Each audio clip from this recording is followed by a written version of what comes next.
Masmavi Mutfakta'ya hoş geldiniz. Sevgili arkadaşlarım, bugün sizlere çocukların bayram edeceği bir pankek tarifim var. Ve bu pankekler 3-4 gün bayatlamıyor. Çok küçük bir püf noktasıyla bunu sağlıyoruz. Hemen gösterip tarifime başlıyorum. İyi seyirler dilerim. Tarifimize ilk olarak kasemizin içerisine 3 yemek kaşığı şekerimizi alalım.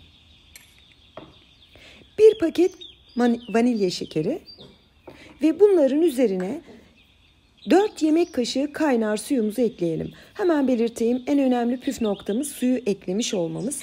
Suyun girdiği birçok hamur işi bayatlamayı çok uzatıyor. Bunu hemen belirteyim. Şekeri eklememizin sebebi şekeri hafif eritiyoruz. Bu da pankekimizin yumuşacık kabarık olmasını sağlıyor. Birkaç dakika bu şekilde bekletelim. Beklettikten sonra bir tel çırpacakla karıştırdım ve kalan malzemeleri eklemeye başlıyorum. 1 su bardağı süt, mümkünse oda ısısında olmasını tavsiye ederim. 4 yemek kaşığı sıvı yağ, 2 tane yumurta. Şöyle bir karıştıralım sürekli ki bütün malzemeler birbirine geçişmiş olsun. 1 paket kabartma tozu ve 1,5 su bardağı da unumuzu ekleyelim. Un her zaman riskli bir etkendir. Yine de dikkatli ekleyin ama 1,5 su bardağı tam denk düşüyor. Hepsini yine bir tel çırpacakla hiç atlamadan hızlı çekimle sizlere gösteriyorum ki nasıl pürüzsüz bir kıvama getirdim. Yaklaşık bir 40-50 saniyede pankek hamurumuz pürüzsüz bir kıvamda hazır. Şimdi sevgili arkadaşlarım, isterseniz bir kaşık yardımıyla veya benim gibi böyle bir aparat kullanabilirsiniz. Bu aparatlar biliyorsunuz Türkiye'de de Almanya'da da her yerde kolayca bulunuyor. Aparatın içerisine doldurdum. Ve bir masaüstü tava kullanacağım ben. Tabii ki normal yanmaz tavayla ocakta da yapabilirsiniz. Pankeklerimizi pişirmeden önce tavamızı önce çok az sıvı yağ ile bakın böyle hafif değdiriyoruz, üzerine yağlayalım. Yani çok olmasına gerek yok. Sadece ilk pişirmede yapıyoruz, daha sonra hiç yağlamıyoruz. Ve daha sonra ısınmış olan tavamıza hamurumuzu yuvarlak yuvarlak pay edelim. Bu arada hemen belirteyim, tavanız çok kaynar olmasın, çok ılık da olmasın. Ortanın bir tık üstü diyebilirim.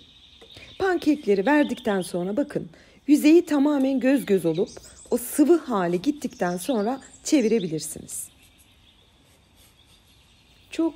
Yapımı çok pratiktir pankekin ve çok da lezzetli bir kahvaltılık veya çocuklar bunu çok seviyor meyveyle, çikolatayla. O yüzden bugün sizlere tekrar böyle bayatlamayan bir pankek tarifi vermek istedim. Hepsinin diğer yüzüne çevirelim, bakın. Bu kadar pişmesi yeterli. Yani çok pişirirseniz bu defa da kuru olabilir. Bunlar püf noktaları, ben aktarayım da siz pişirirken aklınızda bulunsun. Bakın sevgili arkadaşlarım, diğer tarafı da hafif pembeleşmişse pankekinizi kenara alabilirsiniz. Ve diğer kalan tüm hamurları da aynı işlemle yaptım. Hatta burada sizlere hızlı çekim yaptım ki nasıl piştiğini görmeniz için. Yaklaşık bir 3 dakika, 2,5-3 dakikada bu şekilde kabarıp göz göz oluyor. Ve hemen diğer yüzünü çevirerek bitiriyorum.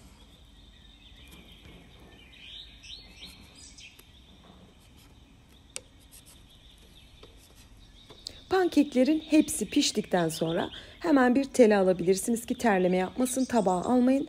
Kaynar olduğu için tabağa alırsanız alt kısmı ıslanır. Veya bir mutfak havlusu, peçetesi sererek alın. Bunlar hep yeni evliler için vereceğim püf noktaları. Ve bütün pankekleri pişirdim. Vermiş olduğum malzemeden bu kadar pankek çıktı. Yani sadece 2 yumurta kullandık. Bir servis tabağına alıyorum ve sunum için hazır. Arzu ettiğiniz gibi sunabilirsiniz. Çikolatayla, reçelle, pudra şekeriyle nasıl isterseniz. Ben bugün çikolatayla sizler için servis yapıyorum. Çikolata olarak da kahvaltılık çikolatayı benmari usulü hafif yumuşattım ve onu da yüzeyine bu şekilde dökerek servis yaptım. Yine yüzeyine arzu ettiğiniz meyveleri dizebilirsiniz. Ben şeftali, mandalina dizdim. Hani mevsim meyvelerini kullandım. Ve hemen doku testine geçiyorum. İçeriğinde su olduğu için sevgili arkadaşlarım son derece yumuşak bir pankek ve hiç bayatlamıyor. Yani 2 günde geçse yumuşaklığını koruyor. Onu mutlaka belirtmek isterim. Bakın yumuşacık, hatta şöyle göz göz içinin ne kadar güzel kabardığını da sizlere yakın çekimle gösteriyorum. Şimdiden yapacak tüm arkadaşlarıma, hatta çocuklara da buradan selamlarımı yolluyorum. Onlar da beni çok seviyor biliyorum. Hepinize afiyet, bal, şifa olsun diyorum. Yeni tariflerimde görüşmek ümidiyle. Hoşça kalın.